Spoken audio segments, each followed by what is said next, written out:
Buzz.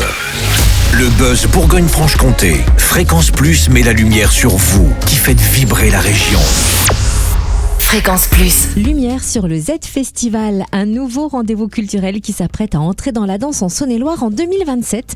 Un événement inédit porté par les grandes scènes nationales du département, également par le Festival Cluny Danse et par le département de Saône-et-Loire. Un festival qui a été récemment présenté à la presse et à cette occasion, Charlie Chevasson a rencontré Hervé Reynaud, vice-président au département de Saône-et-Loire en charge de la culture et du patrimoine.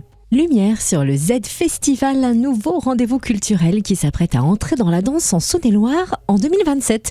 Un événement inédit porté par les grandes scènes nationales du département, le Festival Cluny Danse et le département de Saône-et-Loire. Un festival qui a été présenté à la presse le 28 mai dernier et à cette occasion, Charlie Chevasson a rencontré Hervé Reynaud, vice-président au département de Saône-et-Loire en charge de la culture et du patrimoine. Vous avez lancé un nouveau festival qui va se dérouler en 2027 au mois de mai et on en parle dès maintenant. The ou Z Festival? Alors là, les deux sont possibles.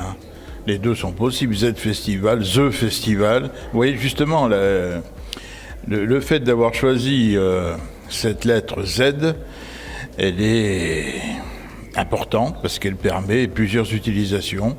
Et je trouve que Z, c'est une impression de dynamisme, d'enthousiasme, et ça fait bouger le Z.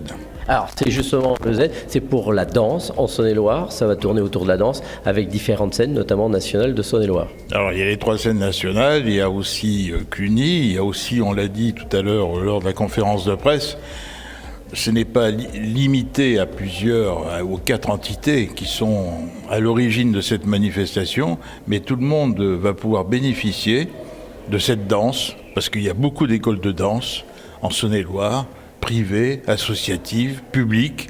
Autrement dit, tout le monde, on le fait déjà. Les scènes nationales le font, nous, le département, le fait.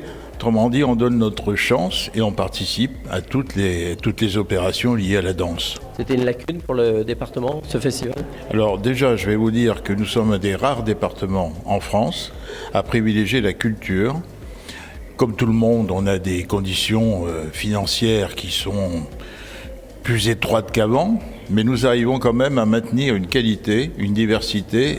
Et n'oublions pas que la Saône-et-Loire est un département rural. Autrement dit, dans toute manifestation, on permet aux personnes qui habitent dans des petites communes, moins de 1000 habitants, ça a été dit, de pouvoir assister à des spectacles de qualité. Donc pour le Z Festival, c'est le même principe. On pourra ainsi permettre à tous ceux qui aiment la danse, à tous ceux qui ont envie de bouger, à tous ceux qui ont envie de danser, d'assister à ces manifestations qui seront toujours de grande qualité. Puis, comme vous le savez, en Saône-et-Loire, nous avons 3 scènes nationales très bien réparties, une à Chalon-sur-Saône, une à Mâcon, une au Creusot. Autrement dit, on touche tout le département, qui est le 6e département français par sa superficie. Alors, quel sera justement le genre de programmation?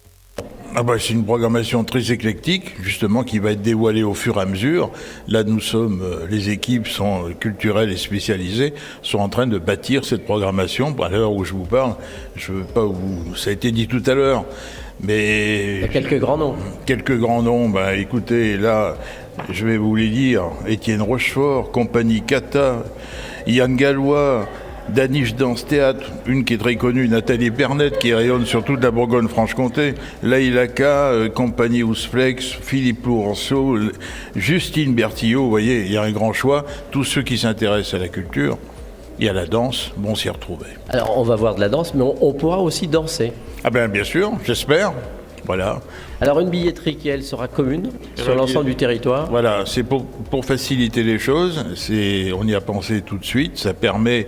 la billetterie commune, c'est une facilité d'accès. Il y aura aussi un site commun qui permettra donc de choisir son spectacle, que l'on habite le sud, le nord, l'est ou l'ouest du département. Et un prix commun.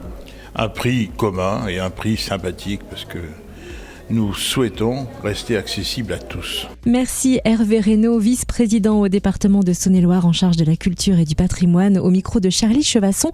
Et donc rendez-vous du 10 au 30 mai 2027 pour la première édition du Z Festival en Saône-et-Loire. Plus d'infos dès maintenant sur le www.saôneetloire.fr. C'était le Buzz Bourgogne-Franche-Comté.